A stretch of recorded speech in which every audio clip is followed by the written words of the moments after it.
Olá pessoal, tudo bem com vocês? Muito bom dia, Bruno Mazzoni aqui do Clube dos Dividendos, sejam todos muito bem-vindos ao canal aqui do YouTube. Hoje pessoal, eu vou publicar para vocês aqui um vídeo adicional na segunda-feira, tá? Muito porque no final de semana os vídeos que eu gravei e publiquei ficaram um pouco longos, tá? Mais de 20 minutos, boa parte deles, tá? E na sexta-feira nós tivemos o feriado Tiradentes, então não houve pregão aqui no Brasil, porém uma oscilação forte no minério de ferro aconteceu. Então, o que eu vou fazer? Hoje, na segundona, dia 24, vou tentar publicar um vídeo, agora são 8 horas, publicar até as 8h30, até no máximo às 9 horas, para vocês ficarem por dentro do meu cenário macro para a semana, já que tivemos sexta-feira sem pregão e volatilidade aguardada. Legal? Então, as pautas do vídeo, pessoal, eu passo aqui pelo disclaimer, mas já direto para as pautas, o que eu vou tratar no vídeo aqui? Eu vou tratar de minério de ferro, vou tratar de Vale, vou tratar de petróleo, Petrobras, ouro, TLT, que é o ETF que eu quero falar para vocês e por que eu vou falar, junto com o DXY, que é o dólar globalmente falando, tá? E aí um pouquinho de Brasil com Itaú, tá? Itaúsa e Itaú, só para trazer uma ideia aqui do que eu espero de cenário para esse final de ano aqui, final de ano nesse segundo trimestre, tá? E acho que talvez comente, se der tempo, sobre a Magalu, também curva de juros, de certa maneira, e a depender da minutagem, pessoal, a gente vai aqui para índice Bovespa, para dólar futuro, tá? E também S&P, no finalzinho aqui, S&P, certo? Então vai ser aquele resumão, não é necessariamente para você trader, né? Mas é só para você que, também para você que gosta, de repente, de olhar quais são as novidades do mercado financeiro, qual a narrativa pode tomar lugar nessa semana, o que eu estou esperando para os principais ativos. Acho que Petro, Vale e Itaú são 3 dos principais ativos que nós temos em Bovespa. Certo, pessoal? Então um vídeo aqui, entre aspas, especial, não muito corriqueiro do canal. Novamente, gostou das pautas? Considere se inscrever. Aqui no Clube dos Dividendos temos 2 vídeos por dia. Hoje, especialmente, eu vou publicar um morning call rápido aqui, bem rápido, falar a verdade, né? Superficial, dando um pouquinho da ideia depois de sexta-feira, que foi um dia importante e a gente não teve pregão aqui, certo? Então considere se inscrever, ative as notificações e vamos lá para as pautas, pessoal, porque meu objetivo aqui nesse vídeo é realmente fazer com que os vídeos o vídeo fique abaixo dos 10 minutos, tá? Então, quinta-feira de madrugada, sem nós estarmos negociando aqui na B3, obviamente, e na sexta-feira, esse foi o movimento do minério de ferro, pessoal. Forte, tá? A gente então fechou a bolsa na quinta-feira com o minério sendo negociado a 115, 113, tá? E vai acordar com o minério na segunda-feira hoje sendo negociado a 104, tá? Então é uma oscilação forte, isso pode ser refletido aí na sua Semin, na sua Vale, caso seja, tá? Eu já vou falar na precificação da Vale, mas aqui o minério de ferro, pessoal, qual que é o meu alvo? Um pouquinho abaixo do 100, tá? 95,50 começa, depois 94, 88,15. E o principal, com esse movimento de sexta-feira, pessoal, qual é o principal movimento que gera oportunidade clara? A volta do minério de ferro aos 113, tá? Então essa volta aqui aos 113,40 vai gerar uma oportunidade aí quem opera commodities, por exemplo, de vender, tá? Qual narrativa tá sendo levantada aqui, pessoal? Uma narrativa mais pró-recessão, menos pró-crescimento chinês, pró-controle chinês aí das negociações de minério de ferro, o que é corriqueiro. Só que, pessoal, tirando as narrativas, o minério de ferro sazonalmente faz esse movimento. Qual que é o trimestre favorável para o minério de ferro? Outubro, final de setembro, e isso pode ser carregado até final de fevereiro, tá? Esse é um trimestre mais gordinho, né? Mais do que 3 meses quase ali, tá? Quase não, mais do que 3 meses, né? Setembro, outubro, novembro, dezembro, janeiro e fevereiro, dá 2 trimestres, um semestre praticamente. Mas essa é a sazonalidade do minério, tá? Foi assim ano passado, foi assim retrasado, também pré-pandemia. Então é natural a gente ter um aquecimento do iron ore aqui no primeiro trimestre de cada ano, mas começando no fim do ano anterior. E agora um recrudescimento, tá? Obviamente que deve achar um pouco de sustentação compradora, na minha opinião, 95,50, 94, 88,15. Legal, pessoal? Esses são os meus alvos para o minério, mas ele teve essa queda, tá? O que deve trazer um certo mau humor para sua Vale na abertura, tá? Na abertura. Por que eu digo isso na abertura de hoje? Porque o minério pode, intrasemanal, ter aqui alguns dias de alta, ou um dia de alta, até os 113,40. Tá? Se ele subir, a sua Vale aí vai responder muito bem. A expectativa agora são 8 horas, é que a Vale abra com um gap de baixa. Tá? Isso deve colocar uma certa pressão vendedora para o Ibovespa. Tá? Como é que tá a Vale, pessoal? A Vale fechou aos preços de 74,66. Eu acredito que esse gap deve levar, não o gap em si, mas essa noção de queda deve levar a Vale até os 71,42, 71,22. Faltou um 1 aqui, tá certo, pessoal? E essa região aqui. E a Vale deve oscilar nos próximos pregões nesse amarelinho aqui, ó, entre os 71,40, 71,20, por exemplo, aos 76,60, aos 77,40. Tá? Então, creio que a Vale fique pipocando, tá? Não tem um cenário ainda que ela venha fechar um gapzinho aqui em 65,80, 66,20. Então, é natural esperar uma queda da Vale, certo, pessoal? Por quê? Porque a oscilação do minério foi forte na sexta-feira. Tá? O petróleo é o oposto, pessoal. A sazonalidade do petróleo é mais de alta agora. Tá? O petróleo tende a achar um topo ali em junho, julho. Então, a gente tem maio, na minha opinião, mais forte para o petróleo. Eu espero que a queda do petróleo para essa narrativa mais pró-recessão, que tomou lugar da Faria Lima gringa e da nossa, que provavelmente vai tomar também nessa segunda, a gente deve ter o petróleo seguindo aqui para no máximo 77, 76 dólares, né? E depois, já em maio, tá? Ou mesmo em abril, rumando de volta para os 87, para os 91. Essa é a minha expectativa. Então, o petróleo para cima, a queda, eu vejo mais como oportunidade no campo do petróleo. Do minério de ferro, não. Sazonalmente, ele deve ir murchando e vai acordar lá em setembro, vai acordar lá no segundo semestre, tá? Essa é a minha expectativa devido aí às estatísticas de minério de ferro, por exemplo. A Petrobras, pessoal, caso caia por um mau humor global, né, ou pró-recessão, vamos assim dizer, 26,38 foi o primeiro suporte, já bateu, 25,66 é o próximo. Acho difícil ela voltar para os 24, tá? Mas ainda vejo a Petrobras no final de abril e maio rumando para cima. Rumando para onde, pessoal? Para os 28, tá? Então a gente tende a ter Vale chinfrim para o Ibovespa, a Petro on, tá? E aí quando a gente vai para o mercado de dólar global, pessoal, o DXY tá dormindo. Por quê? A narrativa dessa semana aqui é mais pró-recessão. Porém, contudo, entretanto, temos temporada de resultado nos Estados Unidos. Tá? Então é um bombardeio para tudo que é lado. Tá? Essa narrativa vai ser testada. É muito importante, vai ser bem testada essa narrativa. Tá? Então, se resultados vierem fortes, a economia está forte. Se resultados vierem fracos, a economia está fraca. Bem importante olhar para as empresas norte-americanas para essa temporada de resultado.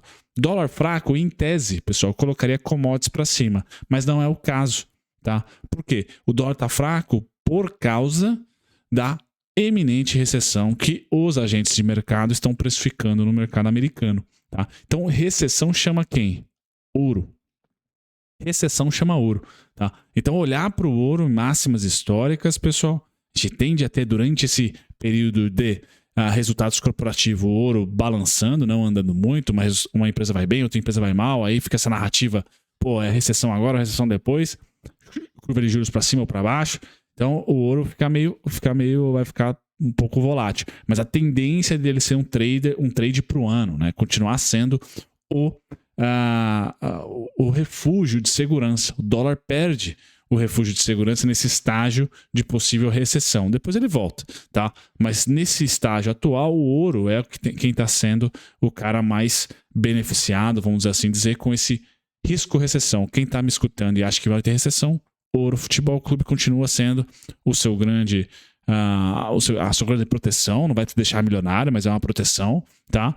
E aí, o movimento que a gente não vê no mercado de ações, no S&P, mas já vê no mercado de bonds americanos, é uma resiliência dos bonds no ETF TLT, tá? TLT, que é o ETF que abriga lá os títulos do Tesouro Americano de 20 anos, tá? Então, se você acha que a recessão vai vir, o Fed vai ter que ou cortar juros ou, no mínimo, parar de subir. Parou de subir ou cortou juros, os bonds, o valor de face dos títulos sobe. Então, yield para cima, valor unitário de face para baixo. Yield para baixo, bond para cima. E esse ETF aqui investe em bonds, não em yield. Tá? Então, não no yield, né? Passando na curva. Então, é importante olhar para esse cara e olhar para o ouro.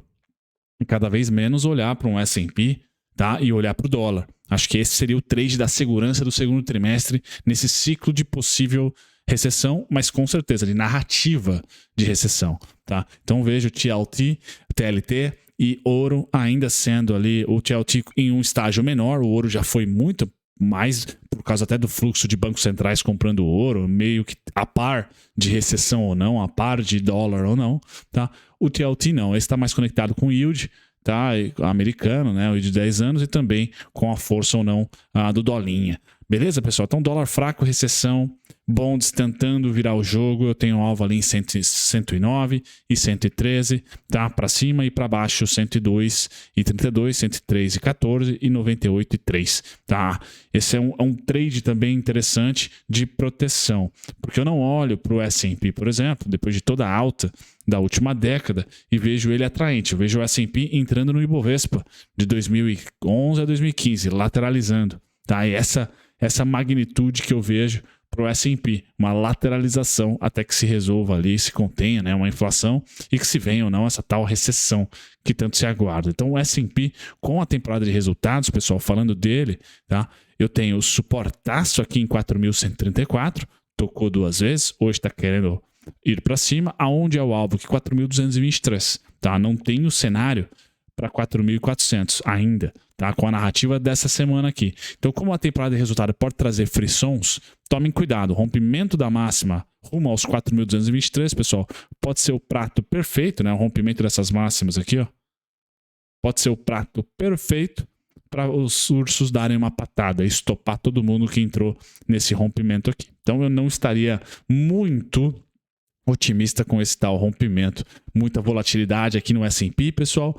Por isso que eu comentei sobre TLT e ouro. Lá vai estar um pouquinho a par e com uma lupa um pouquinho com menos zoom ao curtíssimo prazo. O que vai fazer preço no S&P curtíssimo prazo, pessoal? Não é inflação, não é recessão, na minha opinião. São os resultados corporativos que, de certa maneira, refletem aí recessão ou não. Pessoal, 12 minutos de vídeo. Eu finalizo aqui para falar, voltando para o Ibovespa, né? Para falar, olha, o petróleo eu acho que é para cima, o minério para baixo já está andando, mas o minério para baixo é lateral, o petróleo um pouquinho mais para cima direcional. E o setor financeiro, pessoal, o que eu estou olhando aqui? Eu estou olhando para o nosso ciclo lá de 2011, 2012 até 2015. Houve críticas aqui de pessoas que me seguem achando que nós estamos no ciclo lá da bolha de 2000, né? Um ciclo de inflação, faz sentido. Nós tivemos algumas crises geopolíticas naquela época também, então é um bom argumento. Eu que estou mais olhando para estagflação, e estagflação, o último ciclo que nós tivemos foi ali por volta de 2015, 16, mas de queda das commodities 2010 e 11. Então eu estou olhando entre esses dois mundos aí, 2011, 13, 2015, 16, tá? Para tentar juntar um movimento do Ibovespa. E quem se beneficiou ou quem se beneficiará, pessoal, porque eu acho que vai continuar sendo o setor financeiro nosso. Então, por isso que eu mostro a Itaúsa ali andando para cima em azul, em candles, né, na verdade, e o Ibovespa indo para baixo. Nós estamos em um momento muito próximo de se começar essa distinção em Ibovespa para baixo e a Itaúsa apontando para cima, o Itaú apontando para cima, coisa que nós tivemos ali em 2012. Tá? 2012, 13. Então é isso que eu imagino que seja um refúgio aqui para o Brasil dentro de renda variável. Quem? É setor financeiro. Por isso que eu falo que o Itaú, caso ele venha a ceder, tá? Por uma narrativa ou outra, aos 23 e 50 aqui, ele deixou um belo suporte. Tá? Eu acho que é a oportunidade para ele voltar a testar a máxima pré-Covid, que está lá em 28, está lá em 29. Legal, pessoal? Então, dentro do Brasil, né, seria ali dentro de equities, né, setor financeiro, tá? Talvez quando começarmos a ter uma queda do juros real, a gente vá para utilities também, tá? E se você quer risco, se você quer apostar em curva de juros, tá aqui também. Outra simetria bem forte. Aqui eu utilizei a Magalu, mas pode ser qualquer outra small cap, pessoal. O juros está caindo e as small caps, o juros está fechando e small caps fechando. Tá? Então você tem que apostar, ou o juros abre ou o small cap sobe.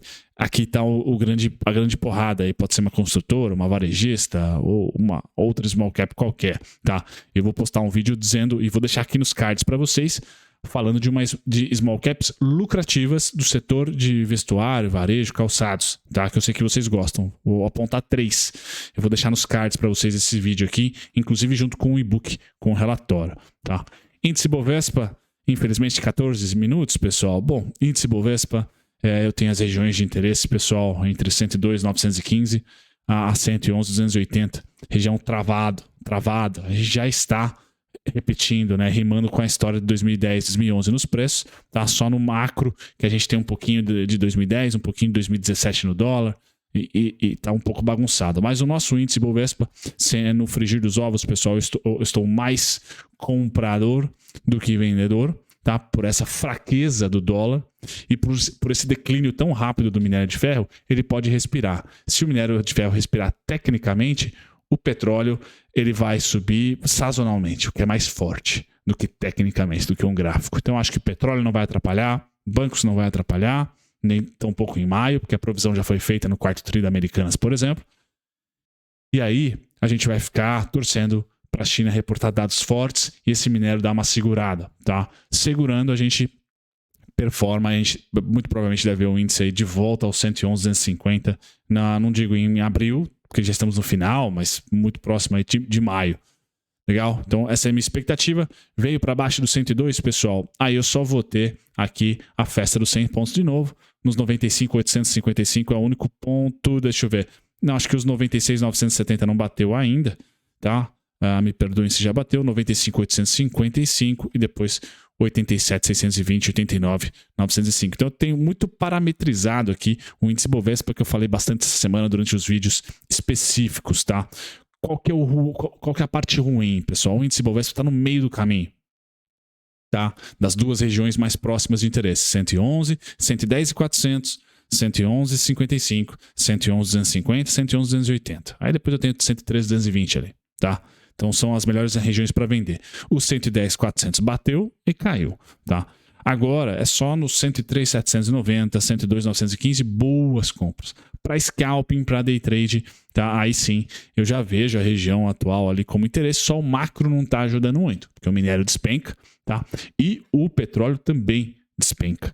Hoje, nessa semana, acho que o petróleo vira rapidamente e continua o mês que vem inteiro em alta.